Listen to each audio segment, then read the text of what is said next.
chalk is the symbol of peasants' revolt.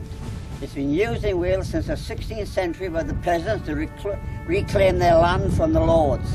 We're doing the same today in Strifla. And so I want you to make as many of these symbols as possible, because this is the symbol of the Betws barricade. This is what we're going to put across the entrances of this spire, and they're down there. If we don't sit down or along, we leave these across the entrances, and then you're going to photograph the workers taking them up. Let's have a peasants' revolt. Trech Gwlad Nag Arglwydd, Cymrecha tir yn ôl.